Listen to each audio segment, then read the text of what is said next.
جی، بسم اللہ الرحمن الرحیم، نحمدہ ونصلی ونسلم علی رسولہ الکریم، اما بعد۔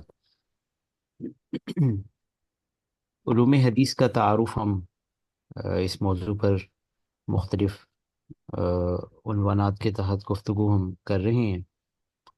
تو پچھلے سبق سے ہم نے تدوین علم حدیث، اس کے آغاز سے لے کے اس کا جو مسلسل ارتقاء ہوتا چلا آ رہا ہے آج کے اس دور تک، اس کو ہم ہر دور کے خصائص کیا رہے اس حوالے سے آ، ہم بہت موٹا موٹا اس کو ہم ڈسکس کر رہے ہیں، چند خصوصیات کے اس کو دیکھتے چلے جاتے ہیں۔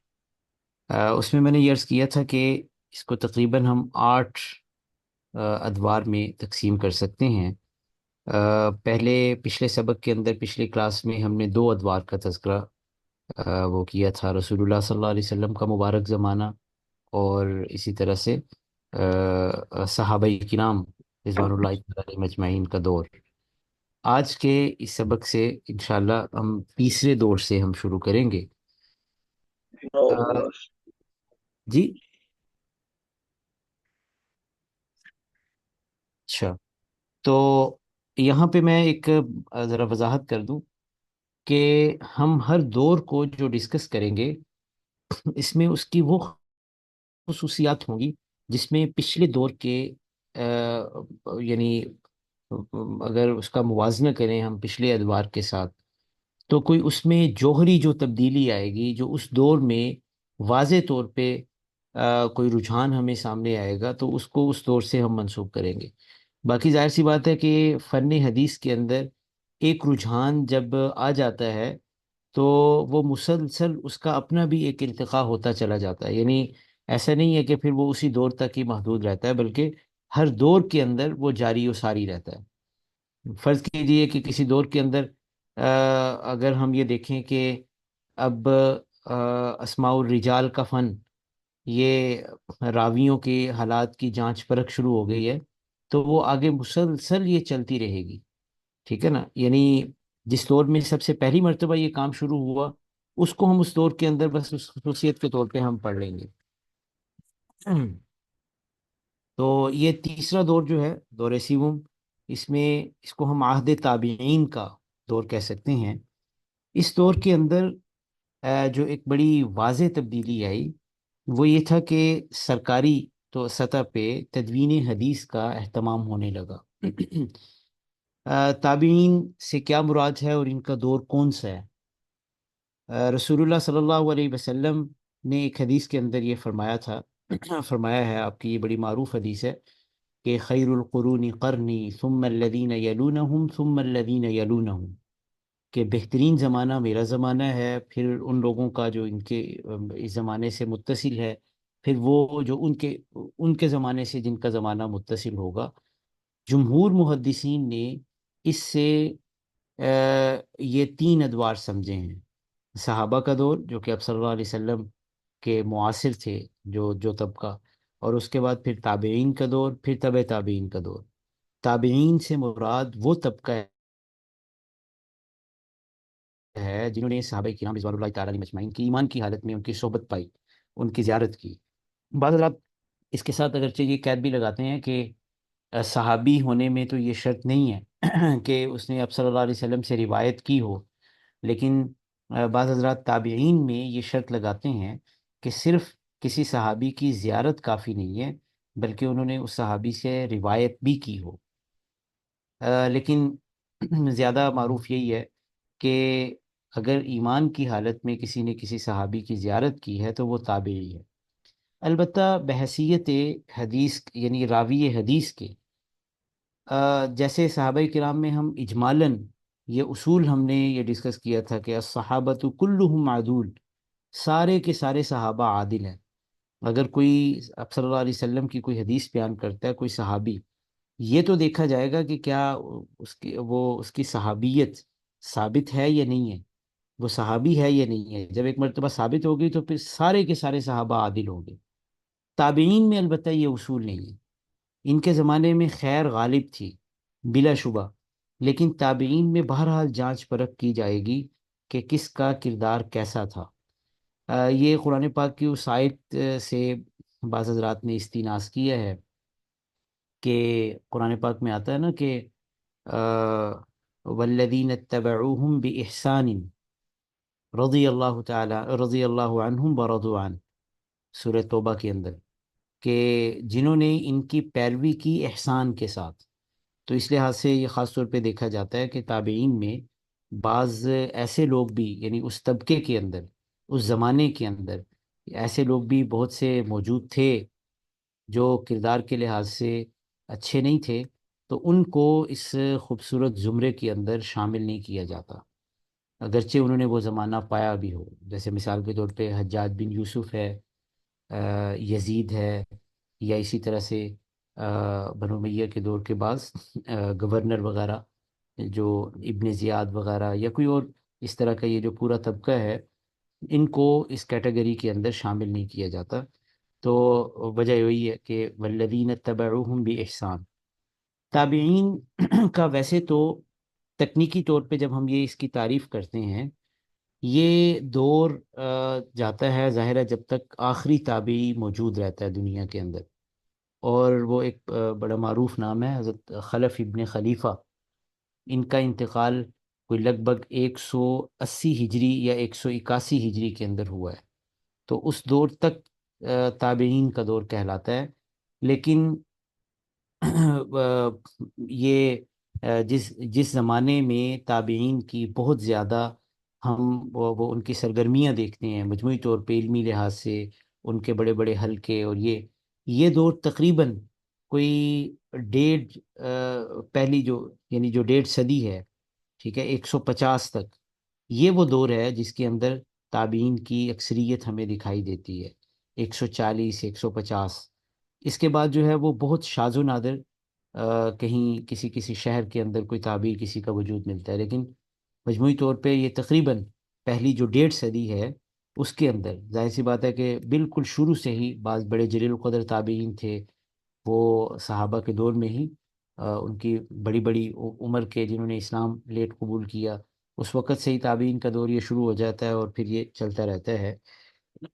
تو یہ تقریباً پہلی جو 1.5 صدی ہجری ہے، اس میں ہوا یہ کہ جو ایک نمایاں اس سے پہلے صحابہ کرام رضوان اللہ تعالیٰ علیہم مجمعین، ان کے کچھ مجموعہ جات تھے حدیث کو روایت کرنے کا، انفرادی طور پہ ان کے حلقے تھے۔ بعض تابعین نے اپنے اپنے طور پہ بعض صحابہ کے جو حدیث سنتے وہ لکھ لیتے، جیسے مثال کے طور پہ اس زمانے کے بھی بہت سے ایسے صحیفے موجود ہیں۔ حضرت وہب ابن منبع رحمہ اللہ، ان کا حضرت ابو ہریرہ رضی اللہ تعالیٰ عنہ کی انہوں نے احادیث جمع کی تھیں، اور بھی بہت سے ایسے، لیکن وہ انفرادی سطح کا کام تو ہوتا رہا۔ لیکن اس دور میں جو ایک بڑی تبدیلی آئی وہ حضرت عمر ابن عبدالعزیز رحمہ اللہ تعالیٰ کا ایک بڑا شاندار کارنامہ تھا۔ انہوں نے یہ کیا کہ جیسے آ، حضرت عمر رضی اللہ تعالیٰ عنہ نے حضرت ابوبکر صدیق رضی اللہ تعالیٰ عنہ کو اس بات پہ قائل کیا تھا کہ وہ قرآن پاک حفاظ صحابہ اٹھتے جا رہے ہیں اور وہ قرآن پاک کو مدون کرنا چاہیے، ان کو قرآن پاک کو جمع کر لینا چاہیے۔ حضرت عمر بن عبدالعزیز نے دیکھا کہ بہت سے صحابہ دنیا سے رخصت ہو رہے ہیں اور ہو چکے ہیں، کیونکہ یہ تقریباً 1 صدی ہو چکی تھی حضرت عمر بن عبدالعزیز کا یہ جو زمانہ ہے۔ تو تابعین کا تو یہ دور عروج تھا، لیکن صحابہ تقریباً دنیا سے رخصت ہو گئے تھے۔ تو حضرت عمر بن عبدالعزیز نے کوئی مدینہ منورہ پہ آپ کچھ عرصہ گورنر بھی رہے خلیفہ بننے سے پہلے، اور اس کے بعد پھر یہ یعنی ولید کے دور میں یہ گورنر رہے تھے، پھر اس کے بعد پھر آگے سلمان کا دور آیا، پھر سلمان کے دور کے بعد یہ باقاعدہ یہ خلیفہ بھی بنے 99 سے 101 ہجری تک، 2 سال یہ ان کا عرصہ خلافت ہے۔ اس میں انہوں نے سرکاری سطح پہ کچھ بڑے غیر معمولی کام کیے۔ ایک تو یہ کہ انفرادی طور پہ انہوں نے مختلف بڑے بڑے جلیل القدر تابعین کے نام خطوط لکھے، مثال کے طور پہ، اچھا اس میں واضح طور پہ انہوں نے لکھا کہ تمہارے پاس جو حدیث کا ریکارڈ ہے ان کو جمع کرو، کسی صحیفے کے اندر ان کو لکھ لو۔ مثلا ایک ان کا بڑا معروف خط حضرت ابو بکر ابن محمد ابن عمرو ابن حزم ایک صحابی ہیں، ان کے پوتے ابو بکر بڑے معروف محدث تھے مدینے کے، ان کے نام یہ ایک خط ہے، اس کی عبارت بھی بلکہ بڑی معروف ہے کہ اکتب الیہ بما ثبت عندك من الحدیث عن رسول اللہ صلی اللہ علیہ وسلم۔ انہوں نے ابن شہاب زہری رحمہ اللہ تعالیٰ کے نام بھی ایک اسی نوعیت کا خط لکھا، اس میں کہا تھا کہ تم سنن جمع کرنے کا اہتمام کرو، رسول اللہ صلی اللہ علیہ وسلم کی سنتوں کو جمع کرو۔ دوسرا کام انہوں نے یہ کیا انفرادی طور پہ، یعنی یہ تو ہے نا وہ بعض علماء کے نام یہ خط، انہوں نے باقاعدہ جو اپنے عمال تھے، گورنر تھے، ان کے نام بھی خطوط لکھے، اور اس میں انہوں نے لکھا کہ انظروا الی حدیث رسول اللہ صلی اللہ علیہ وسلم فاجمعوه، حدیث رسول صلی اللہ علیہ وسلم کو دیکھ کر ان کو تلاش کر کے ان کو جمع کرو۔ اور صرف یہی نہیں بلکہ ان کو تو یہ بھی حکم تھا کہ تم آگے اہل علم کو بھی یہ کہو، فَأْمُرُوا أَهْلَ الْعِلْمِ أَن يَنشُرُوا فِي مَسَاجِدِهِمْ، وہ اپنے قرب و جوار کی مساجد میں وہ پھیل جائیں، اس وقت مسجدوں میں ہی علم کے بڑے بڑے حلقے ہوتے تھے، وہ وہاں پھیل جائیں۔ اور اس کے ساتھ ساتھ جو ایک بڑا جو اس سے بھی زیادہ اہم کام ہے وہ یہ ہے کہ حضرت عمر بن عبدالعزیز اس کام کی باقاعدہ نگرانی بھی کیا کرتے تھے۔ ایک لکھا ہے غالباً ابن زکوان نے ان کا یہ مقولہ ان کے بارے میں یہ لکھا تھا کہ فَإِذَا جَاءَ الشَّيْء الَّذِي لَيْسَ الْعَمَلْ عَلَيْهِ قال هذه زیادہ لیس العمل علیہا، کہ جب کوئی حدیث وغیرہ جمع ہوتی یا آپ کے پاس آتی یا کوئی ذخیرہ آتا یا کوئی بیان کرتا، آپ باقاعدہ اس کی جانچ پڑتال کرتے اور وہ یہ دیکھتے کہ یہ معمول بھی ہے یا نہیں ہے، اور یہ کیسی بات ہے، آپ مختلف محدثین سے اس کو ویریفائی کرواتے اور پھر کمنٹ کرتے کہ بھئی یہ اضافہ ہے، یہ سنت سے یہ عمل ثابت نہیں ہے، لہٰذا اس پر عمل نہیں کیا جائے گا۔ یعنی صرف جمع کرنے کا اہتمام نہیں تھا بلکہ اس کی جانچ پرکھ کا، اس کی پڑتال کا بھی پورا اہتمام کیا جاتا تھا۔ اس دور میں جو بڑے نامور محدث گزرے، یہ جو دور تابعین ہے، ان کی ایک بڑی لمبی فہرست ہے۔ مثال کے طور پہ حضرت عمر بن عبدالعزیز سے کچھ بہت پہلے آئے، حضرت حسن بصری ہیں، حضرت نافع ہیں، حضرت ابن عمر کے جو آزاد کردہ غلام تھے، کعب احبار ہیں، ابن شہاب زہری ہیں، ایک بڑی معروف محدثہ ہیں حضرت اسعد ابن زرارہ رضی اللہ تعالیٰ عنہ، ایک صحابی ہیں، ان کی یہ پوتی ہیں، شاید آپ نے نام سنا ہو، عمرہ بنت عبد الرحمن، ٹھیک ہے، اسی طرح سے وہب ابن منبہ، عروہ ابن زبیر، قاسم ابن محمد ابن عبد الرحمن ابن ابی بکر، ٹھیک ہے، حضرت ابو بکر کے جو پوتے ہیں نا محمد، جو کہ خود بھی صحابی تھے، حضرت ابو بکر رضی اللہ تعالیٰ عنہ کو یہ اعزاز حاصل تھا کہ یہ 4 نسلیں ہی یہ مسلمان ہوئیں اور انہوں نے شرف صحابیت پایا۔ حضرت ابو بکر کے والد ابو قحافہ، حضرت ابو بکر کے بیٹے عبد الرحمن، اور ان کے آگے پھر بیٹے محمد۔ تو آگے حضرت محمد کے رضی اللہ تعالیٰ عنہ کے جو آگے پوتے تھے نا، یہ بہت بڑے فقی گزرے ہیں، قاسم ابن سوری ان کے بیٹے قاسم ابن محمد۔ تو یہ اس دور کے بڑے بڑے نامور تابعین میں ان کا شمار کیا جا سکتا ہے۔ اسی طرح حضرت سالم ابن عبداللہ، حضرت آمش، عامر ابن شرحبیل، شابی، یعنی امام شابی کہتے ہیں، حضرت سعیدین، سعید ابن مسیب اور سعید ابن جبیر، حضرت عطا ابن ابی رباح ہیں، حضرت عبد الرحمن ابن ابی لیلہ ہیں، امام مکحول ہیں دمشق کے، اسی طرح سے امام ابو حنیفہ رحمہ اللہ تعالیٰ، جن کا شمار صغار تابعین میں کیا جا سکتا ہے۔ تو کچھ صحابہ کی انہوں نے زیارت کی، تو ان کو بھی اس دور کے اندر ہم شامل کر سکتے ہیں۔ اس دور میں یعنی جو یہ ہوا نا کہ اس سے پہلے ابھی تک سرکاری وہ نگرانی نہیں تھی، حدیث جمع کرنے کا یہ جو پروجیکٹ تھا، اس دور سے اس کی باقاعدہ سرکاری سطح پہ اس کا انتظام بھی شروع ہو گیا اور اس کی نگرانی بھی شروع ہو گئی۔ اس کے بعد پھر آگے دور چہارم، چوتھا جو دور ہے، اس کو ہم کہہ سکتے ہیں کہ اس میں مصادر حدیث، حدیث کے جو بڑے بڑے مجموعے ہیں، یہ ان کی تالیف اور تصنیف کا دور کہلاتا ہے۔ یہ تقریباً دوسری صدی ہجری نصف سے کوئی چوتھی صدی ہجری کے نصف تک، ٹھیک ہے، یہ دور جاتا ہے۔ ویسے اس دور کو ہم نے دو حصوں میں تقسیم کی ہے۔ ایک اس کے تکمیلہ کا دور ہے، وہ بھی مصادر حدیث کی تالیف اور تصنیف کا دور ہے، یعنی مجموعی طور پہ مصادر حدیث کی جو تالیف کا دور ہے یہ چھٹی صدی ہجری تک جاتا ہے، دوسری صدی ہجری کے نصف سے چھٹی صدی ہجری تک۔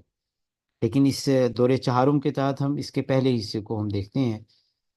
سب سے پہلے تو یہ کہ مصادر حدیث سے کیا مراد ہے؟ جب ہم یہ کہتے ہیں مصادر حدیث کی تالیف کا دور، اس سے پہلے بھی تو کتابیں تھیں، لیکن یہ جو مصادر حدیث یا ان کے بعد بھی آگے، ظاہر سی بات ہے کہ کتابیں، بہت سی حدیث کی کتابیں آج تک لکھی جا رہی ہیں، اس دور کی تالیف و تصنیف کا یعنی مصادر حدیث کی تالیف و تصنیف کے دور سے مراد ہے کہ ایسے حدیث کے مجموعہ جات آئے جن میں براہ راست کوئی مؤلف اپنی سند سے احادیث کو بیان کرتا، یا اس کو ہم کہتے ہیں مصادر حدیث کا۔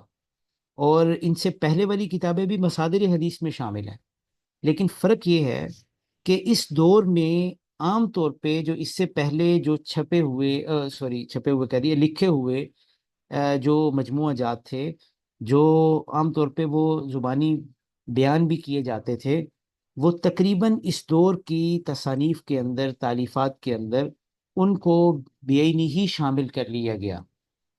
ٹھیک ہے، مثال کے طور پہ یہ صحیفہ جس کو ہم کہتے ہیں صحیفہ ابی ہریرہ، وہبی بن منبہ کا صحیفہ ہے، صحیفہ صادقہ ہے، حضرت علی رضی اللہ تعالیٰ عنہ کا ہے، وہ تقریباً وہ ساری احادیث جو ان صحائف میں تھیں وہ اس دور کے اندر شامل ہو گئیں، اور محدثین نے اپنی اپنی سند سے حدیثوں کو اس کے اندر لکھا، اور یہ ایک یعنی جیسے کہتے ہیں نا کہ پرائمری سورس کے طور پہ یہ حدیث کے یہ ذخائر سامنے آئے۔ لیکن یہ تقریباً چھٹی صدی ہجری تک یہ سلسلہ جاتا ہے، لیکن چھٹی صدی ہجری کے بعد کوئی ایسا محدث نہیں رہا، یعنی جو اپنی سند سے مستقل ان احادیث کو، کوئی نئی حدیث یا کوئی نئی روایت اس میں کوئی اضافہ کرے۔ وہ تقریباً پھر جو کام ہو چکا تھا، مصادر حدیث جب مدون ہو چکے تھے، پھر انہی سے روایت نقل کرنے کا رواج پڑا۔ مثلا یہ روایت امام بخاری نے بیان کر دی ہے، یہ امام مسلم نے بیان کر دی ہے، وغیرہ وغیرہ۔ لیکن یہ جو دور ہے، یہ پرائمری اس کے جو ہے وہ سورسز کا، جو اس کے جو مرتب ہوئے مصادر حدیث، یہ اس کا دور ہے۔ اس دور میں، یعنی اس دور کو ہم تقریباً تین مراحل کے اندر تقسیم کر سکتے ہیں۔ ایک اس کا جو پہلا جو مرحلہ ہے وہ تو ہے تبع تابعین کا دور، ٹھیک ہے۔ دوسرا مرحلہ جو ہے وہ اس کے بعد کا ہے، آپ کہہ سکتے ہیں کہ تیسری صدی ہجری سے کے آغاز سے لے کر چوتھی صدی ہجری کے نصف تک۔ اور پھر جو تیسرا مرحلہ ہے وہ ہے جو ہم جس کو اگلے دور پنجم میں ہم انشاءاللہ ذکر کریں گے، جو تکمیلہ کا دور ہے۔ تو پہلے جو دو ادوار ہیں ان کو ہم پہلے جو دو مراحل ہیں اس کو ہم اس دور کے تحت دیکھتے ہیں۔ سب سے پہلے تو تبع تابعین کا جو دور ہے، یہ تابعین کے زمانے کے متصل بعد کا زمانہ ہے۔ تبع تابعین، اس میں بھی وہی تقریباً اس کی تعریف کہ جنہوں نے تابعین کا زمانہ پایا اور مجموعی طور پہ ان کا کردار اچھا رہا، ان کو ہم اس مبارک گروہ کے اندر شمار کرتے ہیں۔ یہ تبع تابعین کا دور کہلاتا ہے۔ تبع تابعین کا دور محدثین نے اس کی حد بندی کی ہے کہ تقریباً تیسری صدی ہجری کے آغاز تک، یعنی 220 ہجری تک یہ دور جاتا ہے۔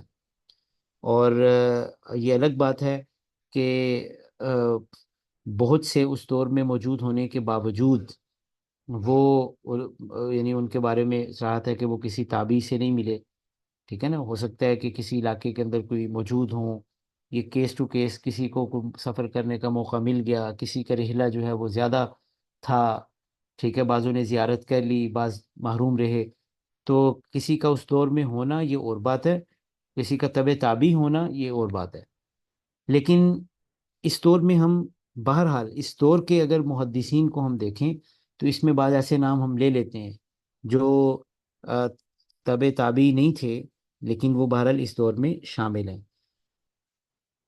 مثال کے طور پہ تبع تابعین کے اندر تو ہم کہہ سکتے ہیں کہ امام اوزاعی رحمہ اللہ، امام مالک ابن انس ہیں، حضرت سفیان ثوری ہیں، سفیان ابن عیینہ ہیں، حضرت امام جعفر صادق ہیں، امام محمد ہیں، امام ابو حنیفہ کے جو شاگرد، اسی طرح امام شافعی ہیں، اسحاق ابن راہوے، عبداللہ ابن مبارک ہیں، حضرت معمر ابن راشد، شعبہ ابن حجاج، یہ بڑے مبارک اور بڑے معروف نام ہیں، حضرت علی ابن المدینی، اور حضرت یحییٰ ابن معین، اور حضرت عبد الرزاق ابن حمام صنعانی، اور بعض یعنی میں نے عرض کیا کہ جو اس دور میں ہونے کے باوجود جو تبع تابعی تو نہیں لیکن اس دور میں بہرحال وہ شامل تھے، ان کا بھی اس میں شمار کر لیا جاتا ہے، جیسے ابن ابی شیبہ، ابو بکر ابن ابی شیبہ ہیں، امام احمد ابن حنبل ہیں رحمہم اللہ جمیعا، تو یہ اس دور کے بڑے نامور محدثین ہیں۔ اچھا، اس دور کی تبع تابعین کے دور کی کیا خصوصیت تھی؟ اس دور کے جو مصادر حدیث تھے ان میں، اور ان کے متصل بعد جو دور آیا جس کو ہم مابعد عہد تبع تابعین کہہ سکتے ہیں، ان دونوں ادوار میں ان دونوں کے مصادر حدیث میں کیا فرق تھا؟ بنیادی طور پہ تین بنیادی فرق ہمیں نظر آتے ہیں۔ ایک تو یہ ہے کہ اس سے پہلے جو دور تھا، یعنی جو تابعین کا، تبع تابعین کا جو دور ہے، اور اسی طرح سے ان سے بھی پہلے، یعنی اگر کسی تابعین کے دور میں بھی اگر کوئی ذخیرہ وغیرہ مرتب ہوا ہے، اب تک حدیث اور آثار میں کوئی واضح فرق نہیں کیا جاتا تھا، یعنی کون سی حدیث رسول اللہ صلی اللہ علیہ وسلم سے ثابت ہے، حدیث مرفوع جس کو کہتے ہیں، آگے چل کے ہم حدیث کی اقسام وغیرہ یہ تفصیل سے یہ پڑھیں گے، لیکن فی الحال صرف ویسے سمجھ لیجئے کہ، اور آثار کہہ لیجئے کہ صحابہ اور تابعین کے اقوال وغیرہ، ان میں کوئی فرق نہیں ہوتا تھا۔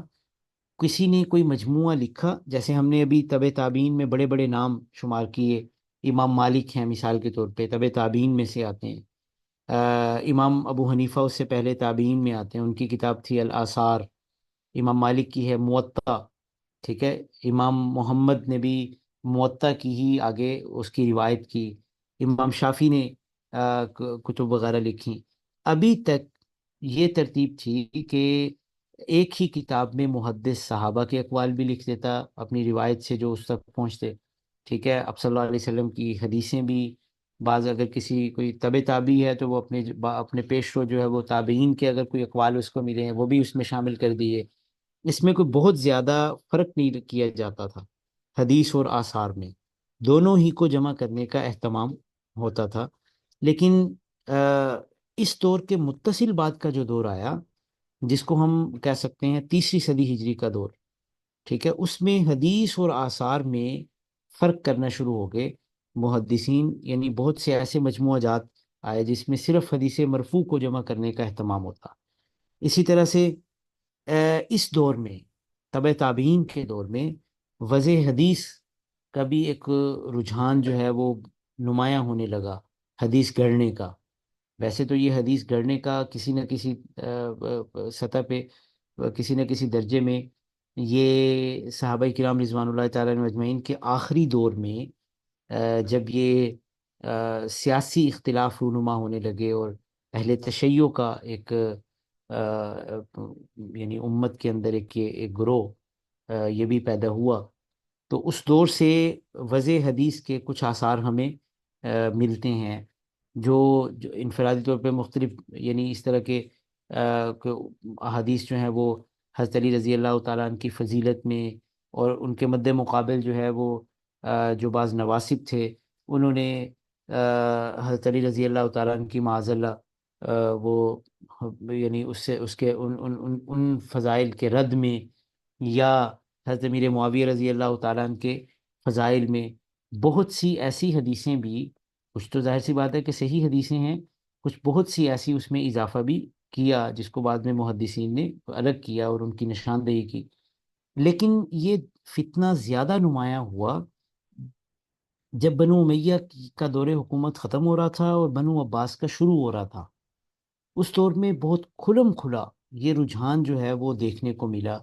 بڑے یعنی مساجد میں جو حدیث کے حلقے ہوتے تھے اس میں بعض معروف اسناد کے ساتھ کوئی غلط حدیث جو ہے وہ لگا دیتے.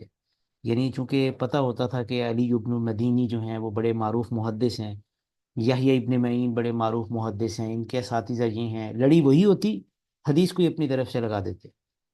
ٹھیک ہے. اس دور کے اندر یعنی پہلی مرتبہ منظم طور پہ افراد کی، راویان حدیث کی جانچ پڑتال کا اہتمام ہونے لگا، جس کو ہم کہتے ہیں علم جرح و تعدیل یا اسماء الرجال. تو اس دور سے اس کا آغاز ہوا تھا، اور بہت سے تبع تابعین وہ باقاعدہ ڈسکس کرتے تھے حدیث کے راویوں کو کہ اس کی حدیث لینی ہے، اس کی نہیں لینی، یہ فلاں جھوٹا ہے، فلاں سچا ہے، فلاں عادل ہے، فلاں غیر عادل ہے، وغیرہ وغیرہ. تو یہ اس سے پہلے دور میں اس طرح سے بڑا منظم شکل میں یہ ہمیں نظر نہیں آتا.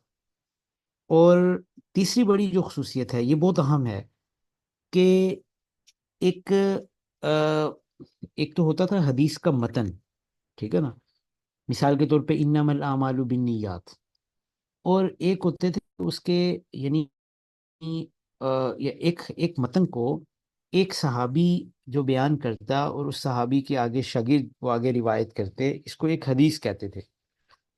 اسی متن کو اگر کوئی اور صحابی سے بھی وہ روایت ہوتا، وہ بھی ایک الگ سے حدیث کہلاتی تھی. ٹھیک ہے. اس کو بعض اوقات اس کو کہہ دیتے تھے کہ یہ اس کا شاہد ہے. ٹھیک ہے. شواہد میں شمار کر لیتے، لیکن بہرحال اس کو بھی ایک حدیث کہا جاتا تھا. لیکن ایک ہی صحابی سے جو ایک حدیث آئی ہے، آگے صحابی کسی صحابی نے ان سے آگے مثلا 10 شاگردوں نے سنی، ان 10 نے آگے اپنے کئی کئی شاگردوں کو وہ بیان کی، تو بسا اوقات کسی محدث تک ایک ہی حدیث وہ کئی راستوں سے، کئی چینل سے اس تک وہ پہنچتی. ان کو کہا جاتا تھا طرق حدیث. ٹھیک ہے. یہ لفظ تو معروف ہے، سنا ہوگا آپ نے، طرق حدیث. تو اس دور میں طرق حدیث کی چھانٹی ہوئی کہ ایک ہی حدیث، ایک ہی متن ہمارے پاس فرض کیجئے کسی راوی کے پاس مثلا 20 طریقوں سے پہنچا ہے، تو اس کے 20 طرق ہیں. تو ان طرق میں سے کون سے طریق کو ہم نے اپنی کتاب میں درج کرنا ہے، پوری جانچ پڑتال کی جاتی کہ اس میں کوئی غیر معروف نام نہ ہو، کوئی غیر مستند جو ہیں وہ افراد نہ ہوں. پوری اس جانچ پڑتال کے بعد کسی طریق کا، کسی یعنی طرق میں سے کسی کا انتخاب کیا جاتا. اصطلاح میں جب یعنی محدثین جب فنی طور پہ حدیث کی تعریف کرتے ہیں نا، تو اس میں طرق بھی شامل ہوتی ہیں.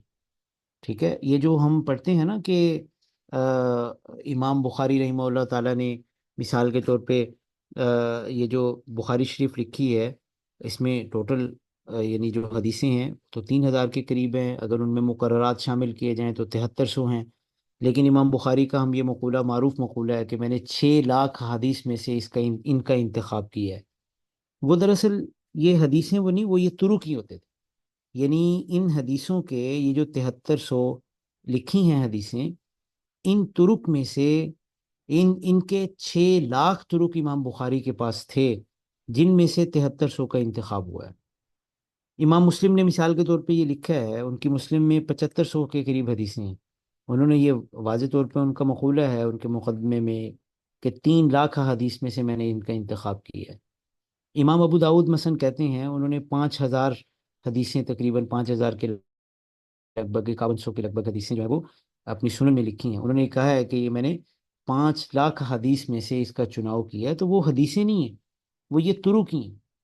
اور ایک ایک حدیث کے بسا اوقات کئی کئی طرق ہوتے تھے. اس کا اندازہ آپ یہاں سے لگائیے کہ یہ جو حدیث ہے نا بڑی معروف ہے، انما الاعمال بالنیات، صرف اس حدیث کے بعض محدثین نے لکھا ہے 700 طرق ہیں. جو آگے اگلی یعنی جو محدثین کی اگلی جنریشن تک یہ جو پہنچے 700 طریقوں سے یہ حدیث پہنچی ہے، 700 چینل سے۔ ان میں سے ظاہر ہے جو مستند ترین تھے، امام بخاری نے اپنے معیار کے مطابق ان کو لیا، امام مسلم نے اپنے معیار کے مطابق لیا، مختلف کتابوں میں یہ حدیث آئی، تو 700 طرق غیر معمولی ہیں۔ تو یہ کوئی بعید نہیں ہے کہ 6 لاکھ حدیثیں کوئی محدث یہ کہہ دے، کوئی کہہ دے جی میں نے 12 لاکھ حدیثیں۔ مثال کے طور پہ حضرت علی ابن المدینی کے بارے میں آتا ہے کہ ان کی جو ہے وہ ان کو 12 لاکھ حدیث کا مجموعہ یاد تھا، تو وہ اصل میں یہ طرق ہی ہیں، ٹھیک ہے، وگرنہ حدیث کی تعداد جو ہے نا وہ تو چند ہزار ہے جو متن، اور ان میں سے بھی اگر وہ سارے مقررات وغیرہ یا شواہد نکال دی جائیں تو اور تعداد تھوڑی ہو جاتی ہے۔ تو یہ سارے ترک ہی ہیں۔ تو اس دور کی جو ایک بڑی نمایاں خصوصیت تھی وہ یہ بھی کہ ترک کے انتخاب میں غیر معمولی احتیاط کی جاتی۔ اچھا، یہی جو دور ہے جس کو دور چہارم کے تحت ہم یہ ذکر کر رہے ہیں، یہی سیاہ ستہ کا بھی دور تدوین ہے، ٹھیک ہے۔ اس دور میں وہ 6 بڑی معروف ہستیاں وہ آئیں جنہوں نے حدیث کے اندر دقت کا، احتیاط کا اور تحقیق کا غیر معمولی معیار قائم کیا، اور اس کے مطابق انہوں نے اپنی کچھ نامور مقبول عام جو ہے وہ کتابیں تالیف کی، جو آگے آج تک الحمدللہ ہم تک وہ پہنچیں اور ان سے ہم استفادہ کر رہے ہیں، جن کو سیاہ ستہ کہا جاتا ہے۔ وہ 6 کتابیں ہم جانتے ہیں کہ ایک بخاری شریف ہے، دوسری مسلم شریف ہے، تیسری جو ہے وہ امام ابو داود کی ہے سنن، اور چوتھی امام ترمذی کی جامع ہے، ٹھیک ہے، اور پانچویں جو ہے وہ سنن سنن نسائی ہے، اور چھٹی جو ہے سنن ابن ماجہ ہے۔ بعض سنن دارمی کو شامل کرتے ہیں، بعض ابن ماجہ کو، لیکن بہرحال یہ 6 کتابیں ہیں۔ اور یہ جو دور ہے سیاہ ستہ کا، یہ تیسری صدی ہجری بنتی ہے۔ مثلا امام بخاری کی تقریباً وہ کی وفات ہوئی ہے ان 6 میں سے سب سے پہلے 256 ہجری میں، اور سب سے آخر میں ان 6 میں سے امام نسائی کا انتقال ہوا 300 ہجری کے اندر۔ تو یہ یہی عرصہ ہے، یعنی پورا تقریباً تیسری صدی ہجری ہے جس کے اندر یہ حضرات آئے۔ اور امام بخاری رحمہ اللہ تعالیٰ براہ راست امام احمد ابن حنبل کے شاگرد ہیں، امام ابوبکر ابن ابی شیبہ کے شاگرد ہیں، ٹھیک ہے۔ اسی طرح سے انہوں نے امام اپنا علی ابن المدینی اور یحییٰ ابن معین سے بھی روایت لی ہے براہ راست۔ تو ان کا وہ یہ دور ہے۔ تو اسی صرف سیاہ ستہ نہیں، بلکہ اس دور کے اندر سیاہ ستہ کے علاوہ بھی بعض بہت اہم کتابیں جو ہیں وہ منظر عام پہ آئیں، وہ آج بھی موجود ہیں۔ ایک بڑے معروف محدث ہیں ابو بکر ابن خزیمہ، ان کی صحیح ابن خزیمہ وہ بھی آئی۔ ایک حضرت ابو عوانہ ہیں محدث، ٹھیک ہے، ان کی مسند وہ بھی اسی دور میں۔ اسی طرح سے امام ابو جعفر طحاوی ہیں، ان کی مشکل الاثار اور شرح معانی الاثار وغیرہ، یہ بڑی نامور کتابیں وغیرہ، وہ بھی سیاہ ستہ کے علاوہ یہ بھی تقریباً یہی دور بنتا ہے۔ یہ ہے چوتھی صدی ہجری کے نصف تک کا دور، ٹھیک ہے جی۔ اس کے بالکل متصل بات، اس کو ہم دور پنجم کہیں گے۔ اس کو آ، کچھ خصوصیات کی وجہ سے ہم نے پچھلے دور سے الگ کر لیا، وگرنہ یہ تصنیف و تانیف کا ہی، یہ تعریف و تصنیف ہی کا ایک تکمیلی دور ہے۔ اس کو ہم نے چھٹی صدی ہجری تک وہ لیا ہے۔ اس کے اندر اس کی جو سب سے بڑی خصوصیت ہے اس دور کی، وہ یہ ہے کہ ایک تو اس میں جرح و تعدیل کا جو فن ہے وہ باقاعدہ طور پہ ایک فنی شکل، یعنی جس کا آغاز پچھلے دور میں ہوا تھا، اس دور میں یہ ایک مستقل فن بن گیا، اور کئی کتابیں جو ہیں وہ باقاعدہ طور پہ لکھی گئیں، اور باقاعدہ کچھ اصول و ضوابط جو ہے وہ حدیث کے وہ طے ہو گئے۔ یعنی یوں کہہ لیں کہ فنون حدیث میں سے بہت سے اس دور کے اندر جو ہے وہ مدون ہوئے۔ اور دوسرا اس کی جو خصوصیت ہے، اس سے پچھلے دور کے اندر جو تعریف و تصنیف تھی وہ خالص حدیث ہی کو ان میں جمع کیا گیا تھا، لیکن اس دور میں جو مصادر حدیث آئے ان کا کچھ تو ایسے تھے جو مستقل یعنی خالص حدیث کے تھے، لیکن ان میں سے بہت سے ایسے تھے جن کا اصل موضوع کچھ اور تھا، لیکن اس کے ذیل میں انہوں نے، محدثین نے، بہت سی حدیثیں اپنے چینل سے، اپنی روایت سے براہ راست جو ان تک پہنچی تھیں، اس سے پہلے سیاہ ستہ یا دیگر محدثین نے ان کو نہیں لکھا تھا، انہوں نے اپنے واسطے سے ان حدیثوں کو اپنی کتابوں کے اندر لکھا۔ ان کتابوں کا موضوع اگرچہ کچھ اور تھا، لیکن اس کے اندر وہ جا بجا وہ حدیثیں موجود تھیں۔ یہ جو دور ہے، اس میں مثلا سب سے پہلے جو چوتھی صدی ہجری ہے، اس کا جو آخری نصف ہے، اواخر، اس کے اندر مثلا بعض بہت بڑے بڑے نام آئے۔ امام حاکم کا نام آپ نے سنا ہوگا، مستدرک حاکم جو یہ بڑی معروف کتاب ہے، محمد ابن عبداللہ حاکم نیشاپور کے، ٹھیک ہے، وہ آئے۔ ابو نعیم اصفہانی آئے، انہوں نے طبقات کے اوپر بڑا اچھا کام کیا ہے۔ حلیت الاولیاء ان کی ایک کتاب ہے، اور 10 جلدوں کے اندر۔ لیکن اگر یہ راوی کا کسی کا تذکرہ کرتے تو اس راوی کی اگر کوئی حدیث ان تک پہنچی ہوتی تو اس کو وہ بیان کرتے، یعنی یہ ایک بڑا منفرد، یعنی اصل انہوں نے اگر اعلام پہ لکھا ہے تو ضمن میں جو حدیثیں ان راویوں کی ان تک براہ راست پہنچی، تو آج آپ کو ہو سکتا ہے کوئی حدیث جو ہے وہ صرف ابو نعیم اصفہانی کی کتاب سے ملے، کسی اور سے نہ ملے، تو یہ بالکل درست ہوگا، اس لیے کہ یہ مصادر حدیث ہی کی مثال کے طور پہ یہ آپ اس کو شمار کر سکتے ہیں، حلیت الاولیاء کو۔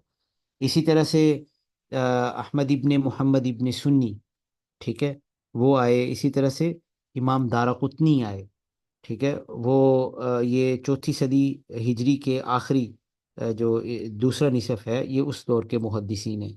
اسی طرح 5ویں صدی ہجری میں بھی بعض ایسے نامور محدث آئے جنہوں نے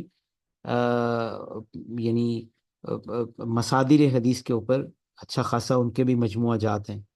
مثال کے طور پہ وہ ابو بکر بہقی ہیں، ٹھیک ہے، اور اسی طرح سے خطیب بغدادی ہیں، ابن عبد البر ہیں، ٹھیک ہے۔ اچھا، معذرت کے ساتھ امام حاکم کا تعلق بھی جو ہے نا 5ویں صدی ہجری کے بزرگوں سے ہے، یعنی یعنی یہ ان کا انتقال غالباً 405 میں ہوا تھا، ان کو اس میں بھی شمار کیا جا سکتا ہے، اور اگر وفات کے سال کے لحاظ سے ہم دیکھیں تو 5ویں صدی ہجری کے آغاز میں ان کا انتقال ہوا ہے۔ اسی طرح سے آگے 6ٹی صدی ہجری کے جو معروف محدثین ہیں جن کی ایسی کتابیں ہمیں ملتی ہیں، امام سمعانی ہیں، ابو سعد سمعانی، ٹھیک ہے، ان کے بھی طبقات کے اوپر ان کا اچھا خاصا کام ہے، انصاب اور طبقات وغیرہ کے اوپر۔ اور ایک محدث ہیں بڑے معروف، علی ابن عساکر، ابن عساکر، ٹھیک ہے، ان کی ایک بڑی معروف ہے تاریخ دمشق، اس میں وہ راویوں کے حالات ذکر کرتے ہیں، اور ان کے ضمن میں کسی راوی سے اگر کوئی حدیث پہنچی ہے وہ حدیثیں بھی ساتھ ساتھ نقل کرتے ہیں، تو اس کتاب کا بھی براہ راست حوالہ ہی شمار ہوگا اگر کوئی حدیث اس سے لی جائے، تو یعنی یہ براہ راست ان کی اپنی سند سے انہوں نے یہ حدیث روایت کی ہے۔ اسی طرح سے ایک بڑا معروف نام ہے حضرت عبد الرحمن سہیلی، ٹھیک ہے، اور ان کی ایک کتاب ہے سیرت کے اوپر ہے۔ میں نے عرض کیا نا کہ اس دور کے اندر جو کتابیں لکھی گئی نا ان کا موضوع تاریخ، سیرت، تراجم، طبقات وغیرہ کوئی اور ہیں، لیکن ضمن میں یہ احادیث آتی ہیں۔ ان کی ایک کتاب ہے الروض الانف، ٹھیک ہے، سیرت کے اوپر ہے، بہت اچھی کتاب ہے۔ تو اس کے اندر انہوں نے بہت سی روایات اپنی سند سے وہ یہ لائے ہیں، وہ ظاہر سی بات ہے کہ سیرت کی ہے تو وہ احادیث آئیں، اس میں بہت سی روایات آئیں۔ یہ مجموعی طور پہ 6ٹی صدی ہجری کے آخر تک یہ تقریباً مصادر کی تصنیف و تالیف کا یہ دور جاری رہا۔ اس دور میں بہت سے ایسے آئے جنہوں نے آ، یعنی پچھلی جو لکھی جانے والی کتابیں ہیں نا ان کی شروحات لکھیں وغیرہ وغیرہ، انہوں نے یعنی الگ سے کتابیں نہیں لکھی، لیکن مجموعی طور پہ ابھی تک روایت حدیث کا یہ سلسلہ چل رہا تھا، اور یہ تقریباً 6ٹی صدی ہجری پہ پہنچ کے یہ ختم ہو گیا۔ 6ٹی صدی ہجری تک تقریباً مدون ہو چکا تھا یعنی جو جو احادیث یا جو جو آ، آ، اس کے بعد پھر آگے جو کچھ بھی ہوا، یعنی دور ششم سے، وہ انہی جمع شدہ احادیث میں سے انہی کا ہی ایک اور مختلف جہتوں سے ان کے اوپر کام وہ ہونے لگا. ٹھیک ہے، اس کو ہم کہہ سکتے ہیں تنوع اور اختصاص کا دور. ٹھیک ہے، یہ دور آج تک جاری ہے. لیکن یہ جو تبدیلی اس دور میں ہم واضح طور پہ ہمیں ملتی ہے، یہ تقریباً 7ویں تا 11ویں صدی ہجری تک اس کا بھرپور جو ہے وہ ہمیں لٹریچر ملتا ہے انہی خصوصیات کا حامل. مثال کے طور پہ اس دور کے اندر کیا کیا ہوا؟ جو اب تک حدیث کی کتابیں لکھی جا چکی تھیں، بہت سے محدثین نے ان کی اپنی کتابوں میں حدیثیں تو لکھتی تھیں لیکن باب بندیاں نہیں کی تھیں. ان کو کتابوں کو بہت زیادہ مرتب انداز میں وہ نہیں لکھا گیا تھا. تو اس دور میں تبویب اور ترتیب کا اہتمام ہونے لگا. اسی طرح سے بعض کتابوں کو ان کے راویوں کے و راویوں سے الگ کر کے حدیثوں کو لکھا گیا، ان کا اختصار کیا گیا، جس کو ہم تجرید کہتے ہیں. اسی طرح سے بہت سی ایسی کتابیں بھی آنے لگیں کہ جس میں محدثین نے اس بات کا اس کو اہتمام کیا کہ ہم یعنی اگر صحیحین کی یعنی یہ حدیثیں جو ہیں وہ ایک جگہ جمع کر دیں، یا صحاح ستہ کو ہم ساری کو اس کو جمع کر دیں، یا کسی ایک پیٹرن پہ، کسی ایک محدث کے پیٹرن کے اوپر، اس کی شرائط کے اوپر جتنی بھی حدیثیں آتی ہیں، چاہے وہ کسی بھی اور کتاب کے اندر ہیں، اگر ان کی شرائط پوری ہو رہی ہیں تو ان ساری حدیثوں کو ہم جمع کر دیں. بہت بڑی بڑی ایسے جوامع وجود میں آئیں. ٹھیک ہے، ان کا جو ہے نا تفصیلی ان کے نمونے اور یہ چیزیں جو ہے وہ آگے ہم کتب حدیث کے تعارف کے اندر الگ سے پڑھیں گے. فی الحال میں ذرا صرف کام کی نوعیت کا میں بتا رہا ہوں کہ اس دور میں ہونے والا کام کیا تھا. اسی طرح پیچھے جو اب تک کتابیں لکھی گئی تھیں ان کی شروحات لکھی گئیں اس دور کے اندر. بہت بڑی بڑی شروحات آئیں. ٹھیک ہے، صحاح ستہ کی اور دیگر کتابوں کی تخریجات ہوئیں. مثلا کسی نے اگر فقہ کی کتاب لکھی ہے، اس کی ذیل میں حدیثیں آئی ہیں، تو ان حدیثوں کی ابھی تک وہ وہ تخریج نہیں ہوئی تھی کہ وہ کیا حدیثیں اس محدث نے بھی وہ پوری روایت سے وہ حدیث بیان نہیں کی. مثلا ویسے ہی حوالہ دے دیا کہ فرض کیجئے کہ مسواک سنت ہے، ٹھیک ہے، نماز سے پہلے مسواک کریں وغیرہ. نیچے جو ہے وہ کسی حدیث کا حوالہ دے دیا، کیونکہ اب صلی اللہ علیہ وسلم نے فرمایا کہ السواک کو مطہرۃ للفم، ٹھیک ہے، وغیرہ.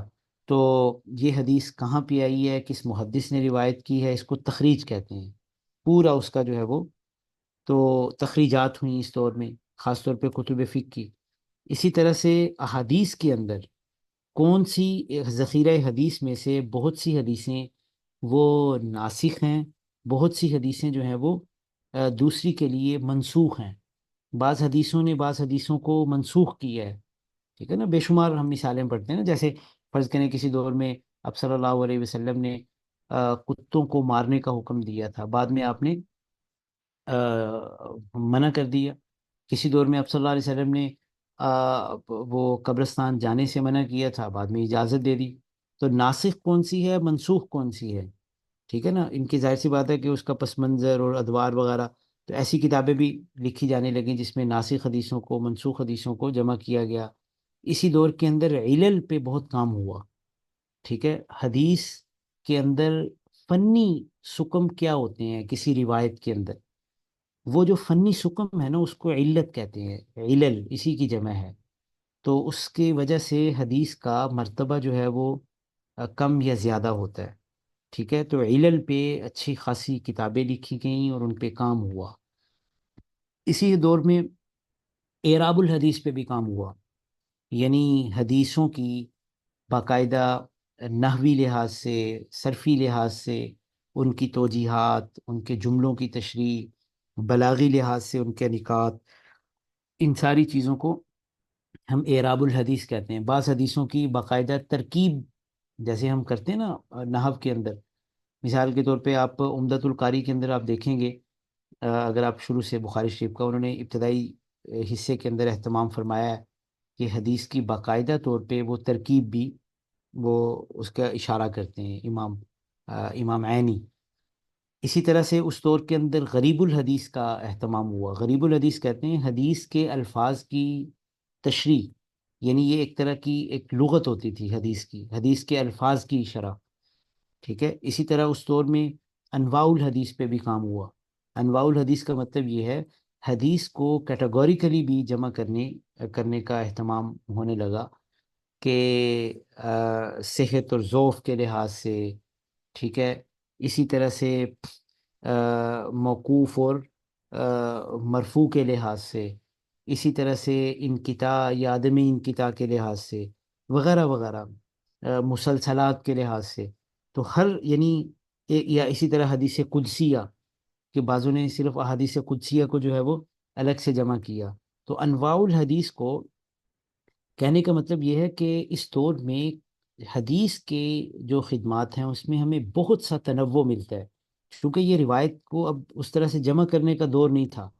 اب یہ ہر چیز جمع ہو چکی ہے، اب اس کے اوپر آگے جو ہے وہ تنوع اور اختصاص ہمیں ملتا ہے. یہ 7ویں تا 11ویں صدی ہجری کے اندر یہ رجحان ہمیں بہت زیادہ غالب نظر آتا ہے. اس دور کے اگر آپ نام دیکھیں تو چند بڑے بڑے آپ کو نام ملیں گے. مثال کے طور پہ 7ویں صدی جو ہجری ہے اس میں امام نووی رحمہ اللہ تعالیٰ آئے، امام قرطبی آئے رحمہ اللہ. اسی طرح سے امام ابن قدامہ آئے. اور 8ویں صدی ہجری کے اندر امام ابن تیمیہ، امام ذہبی، حافظ ابن قیم، ابن رجب حنبلی، اسی طرح حافظ ابن کثیر. 9ویں صدی ہجری کے اندر ابن حجر اسقلانی ہیں، بدر الدین عینی ہیں. اسی طرح اس کے بعد آگے پھر 10ویں صدی ہجری میں امام سیوطی ہیں، ابن حجر ہیثمی ہیں. اور پھر 11ویں میں مثال کے طور پہ ملا علی قاری جیسے یوں بہت بڑے بڑے محدثین آئے جنہوں نے حدیث کی شرح و